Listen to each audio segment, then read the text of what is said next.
Welcome to the HAYVN Hubcast, a place to learn what business leaders, owners, and professionals are doing to navigate and grow in today's market. Hear from industry experts on everything from marketing, leadership, financing, and more. Brought to you by HAYVN, a co-working space where you can connect, create, and get stuff done.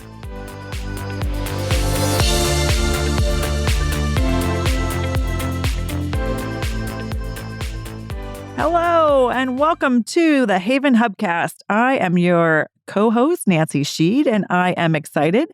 I'm going to admit I was a little nervous, but also excited to be talking over these next few episodes about all things IT, keeping you safe, keeping you smart, and keeping you productive. And we're going to be talking with Linda Kuppersmith. She is the President and Chief Technology Advisor of CMIT Solutions. And you're going to hear how really smart, really insightful, and actually really hopeful she is about the role technology can play in our lives and our businesses. Linda is also on the HAYVN Board of Advisors. I've known her for several years, and she has been a go-to person for many of us in the HAYVN community in terms of all things IT. So listen in, let's learn from Linda, and enjoy these next few episodes. Welcome to another edition of the HAYVN Hubcast. I am so excited to be talking with Linda Kuppersmith today about IT trends affecting you and your business. Welcome, Linda. Thank you. Thank you. Great to be here.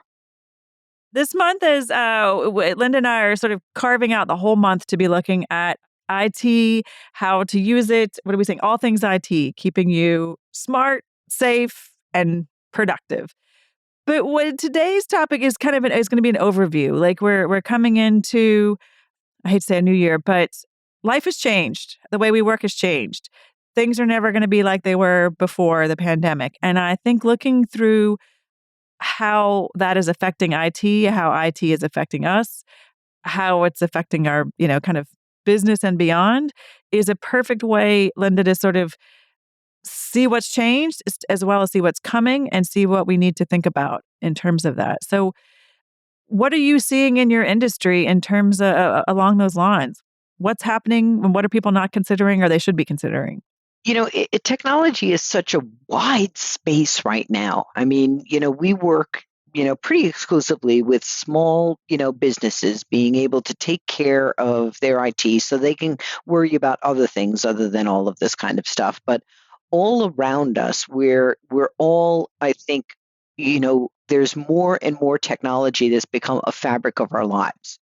So it's not just at work, but we've now got Alexas and we've got smart, camera systems and thermometers.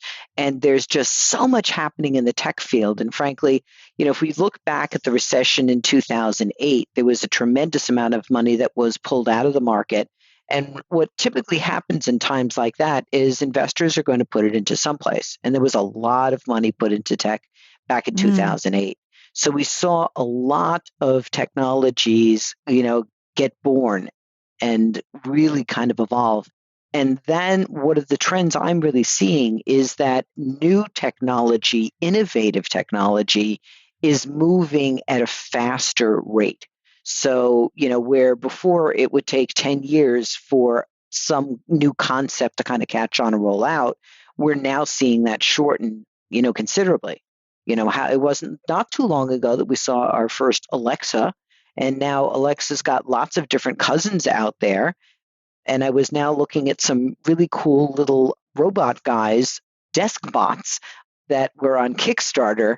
And what they're able to do for $200 is just amazing. And then my daughter's iRobot that goes around and vacuums her whole, house on schedule 3 times a day to be able to make sure the kitty litter is not there.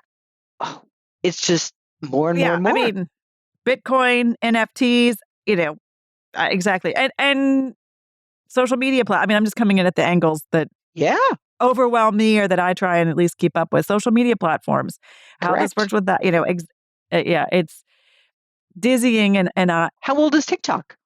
Oh my gosh. Exactly. And also looking through that, that makes me, I used to say I was an early adopter, or sometimes I was I was an early learner, late adopter. Like I would watch it for a while, but I'm gonna always be late adopter. If moving at the pace we're moving, what does it look like in terms of, again, trying to either, just keep your technology together or, through the lens of a business owner? Do you have advice in terms of how do we keep up, or what are the things, that you're seeing right now that you think people need to keep an eye on that really is going to impact them? So, in the last year, there's no doubt that COVID has driven us in different directions. Huge shift now to work at home. People's homes were not set up with specific work areas, so people have struggled where they've needed to be able to be on a dining room. Wi-Fi continues to be more and more of a fabric of what's going on, where before your internet provider would drop in a modem and then you would have to be able to go and figure out the Wi-Fi. The internet providers now dropping in equipment that's going to Wi-Fi enable your whole house. I mean, I just got a flyer from Frontier. Frontier is now laying fiber, and so we not only have good internet, but we have incredible internet and internet Mm. speeds at very, very cost effective kind of ways. And that's that kind of underlying infrastructure that's out there. So if you haven't looked to be able to see, to lower your overall internet bill, that is absolutely something everybody needs to be able to do on a yearly basis. The Wi-Fi equipment, we're now on our third generation is mainstream right now. And we're looking at seeing the fourth generation now coming on there as well. And Go back for so a peck. 'Cause I need some layperson terms on that one. What does that mean? We're on our third generation of mainframe.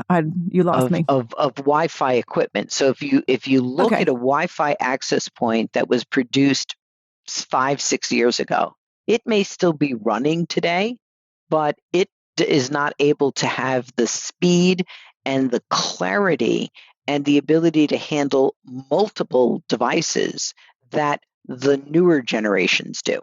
So Okay. here too becomes an example where your Wi-Fi may be working, but you need to replace it because it simply is outdated. Okay. I didn't expect us to go from such big picture to like little things you can be doing. This is fantastic. I was like, okay, I see how this really works. Okay, got it. So, and that, like I said, the use of Wi-Fi, is definitely an overall trend.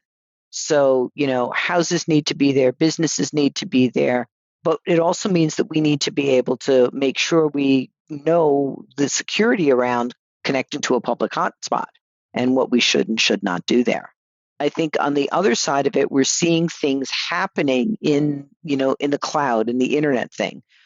Bitcoin has, moved from something that was very frankly originally came out as a way of being able to have ransomware payments being able to go on to now being a recognized, way for clean money to even be exchanged. Mm, And we're now seeing not only Bitcoin, but lots of other different cryptocurrencies that are out there.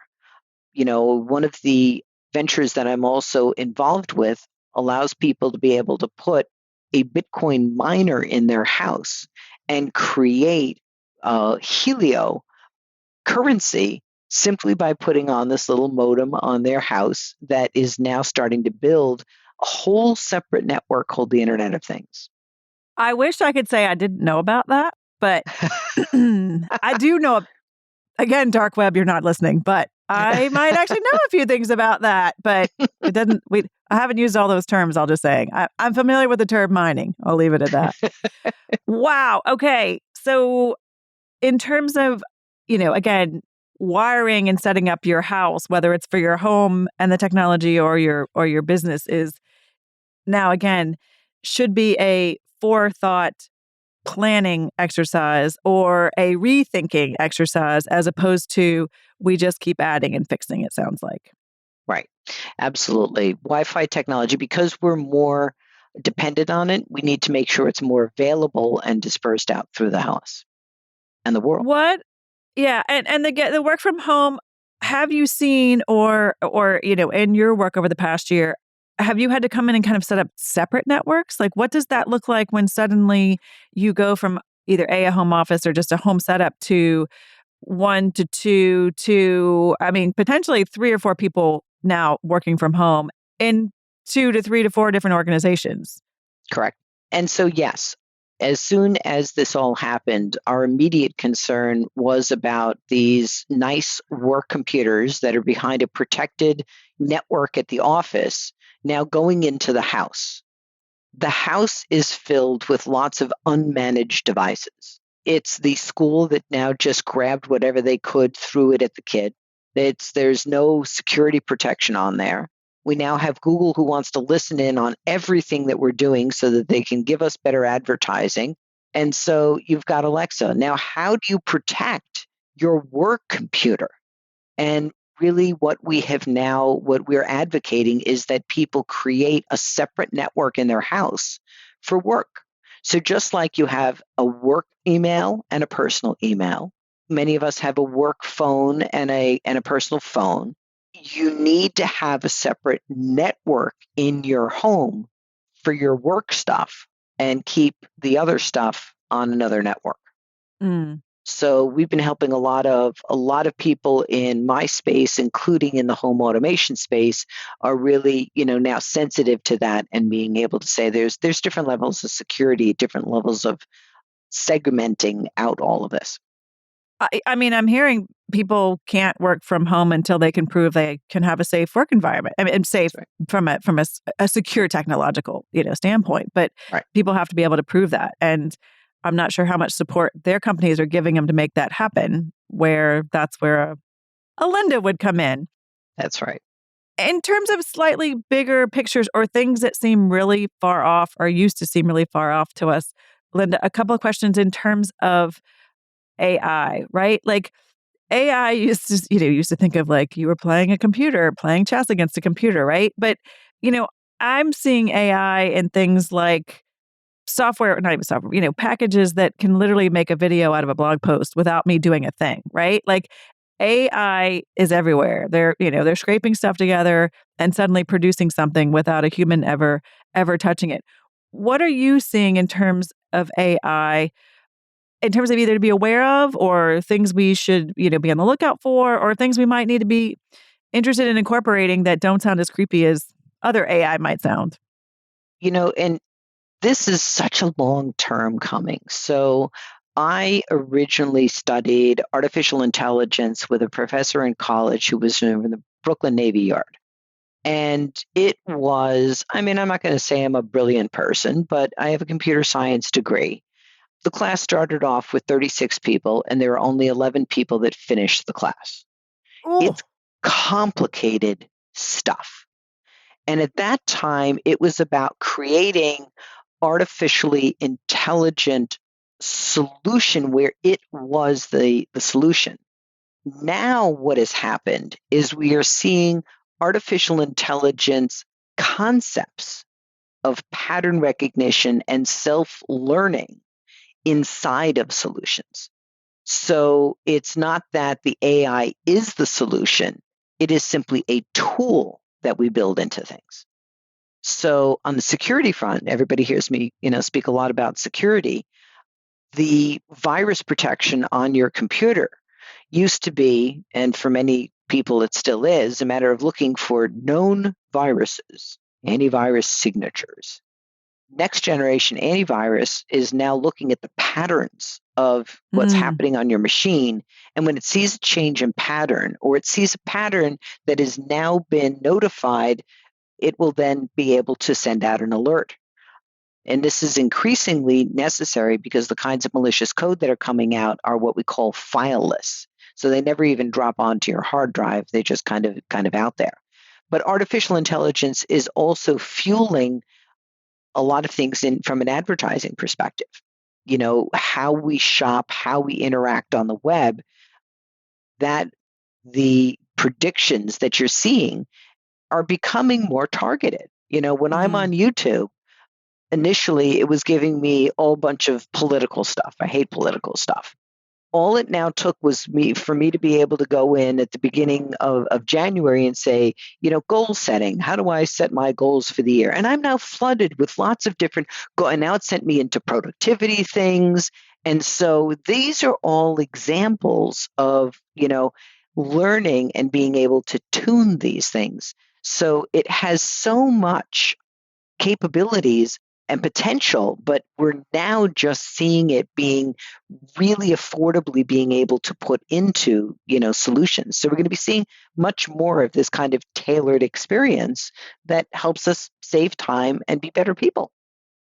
Yeah, and I think those of us in the solopreneur helping space think, oh, I have to do everything myself. I have to, that's an individualized or customized, like in the high touch, service and consulting space. I think it's going to be fascinating to see where, when it gets to that level, we can be using, these.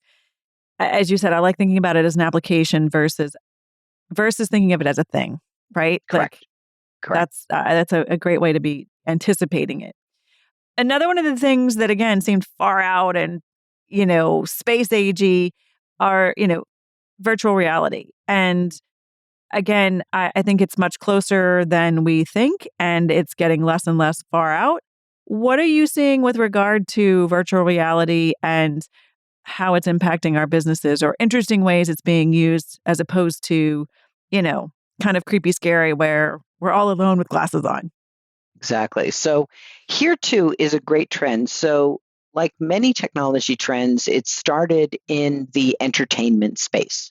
So virtual reality, grabbed onto by people that are in the gaming area to be able to provide a richer visual experience. And hardware started to be able to come out. The hardware is still more expensive, I think, than the market is necessarily. Only certain people are willing to be able to make that, investment. An Oculus lens will run you about $300. It is, heavier, but now we're seeing Google and Samsung be able to come up to things on the market. And where it was first just for gaming, we then saw also virtual reality being able to be used for movies. So if we think about our 3D movie screens and you go to the IMAX theater, virtual reality glasses are incredible different kind of that experience, because you can walk into, and even see a movie or see cats and leopards, and there's some really, really great stuff out there. Really a different kind of experience. But where it really takes off, and this is now taking some of the concepts we see in gaming, which is interactive, Mm. and now being able to see it being able to be used in education and in the way that people are interacting. I have had the opportunity to be able to have coffee in a virtual reality bar, then walk into an art museum where there were paintings that I could interact with and statues that I could walk around. I've played ping pong with a bot. I've danced. There's just a lot of fun stuff out there. I love your enthusiasm. You're making it not sound creepy. I'm kind of excited. It is. It's incredible. I have one colleague that took me into a room that's being set up to be a job fair where Wow. everybody, there's a presentation stage. So I got to be on the stage. And then I also got to be able to sit in a seat and watch presentations, which were people coming in with PowerPoint, but you're in a virtual reality room. And then being able to walk around to different job booths and interacting with people. So as we're looking for other ways to be able to find employees, because there's a lot of change going on. And you think about it, okay, if I now want to be able to interact and target the kind of demographic that people are with virtual reality glasses, which is a generational thing, but it's also very much on the cutting edge from a creative standpoint. And now being able to say, these are the people that I want to attract because I'm going to start creating virtual reality solutions. And the price point is coming down. Right. So for 1,000 or 5,000, it's not hundreds of thousands, but you can find content creators out there to create you a virtual reality room in a budget that a small business could afford. And you talked about the early adopters, or, I think the piece to me, the word that keeps coming back also is the connecting, right? Like, we're going to go back into real life, but this isn't, I think the virtual reality part is also, it's not an either or anymore. It's a both and. Right. Right. And I think it's interesting to think about the ways virtual reality is going to be connecting us to people and experiences that otherwise in our sort of life pre-COVID seem very far away. And it just seems expedited. I mean, just that the path to getting there seems we've kind of had some major leaps. Another example here is a great education startup that I'm involved with called Studia. And they are creating post-high school courses that use virtual reality as a part of the course curriculum. One of their first classes was on cultural diversity. If you're looking to be able to not only learn to speak the language, but know how to interact in a French, marketplace, they're going to take you to a French marketplace where you walk around the marketplace and start interacting with people in real life types of things. Oh. So how much more prepared are you to go to France or be able to have a business meeting with somebody from France and know some of the differences in language and even body language, or have seen some of the sites in a virtual environment? And so you're going to be much more prepared and impactful when you're there on a live basis. Okay, I'm getting excited. Not creeped out. Excited. I told you, you've done a great job, Linda. You're getting me excited versus scared and creeped out of all the things technology can do. Well, this has been hugely enlightening. And like I said, I think giving us a picture of what's coming, things to look out for, things that are going to impact us, our businesses, our families.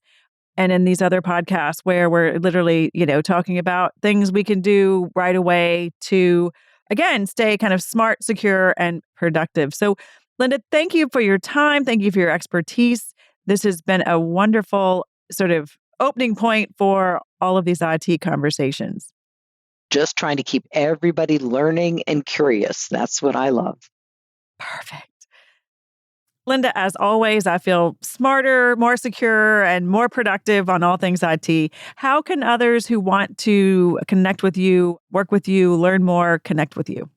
Easy, easy, easy. So go to our website, cmitstanford.com, STAM like Mary, FORD.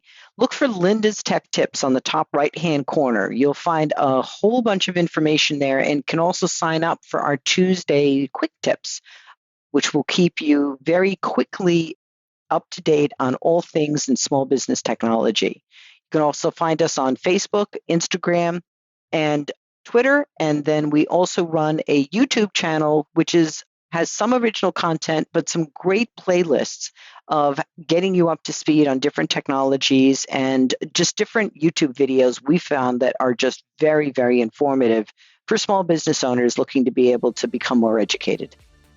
You can also... Fantastic. I'm going to give you one more. It's linda@cmitstanford.com, and our phone number is 203-595-9091. Fantastic. And we'll put all that in the show notes. Thank you for being here for this HAYVN Hubcast. And listeners, please check out the other podcasts where Linda is sharing her expertise. Thanks for listening to the HAYVN Hubcast, a place to learn what business leaders and owners are doing to navigate and grow in today's market. Please leave a review on Apple Podcasts and subscribe on your favorite podcast app.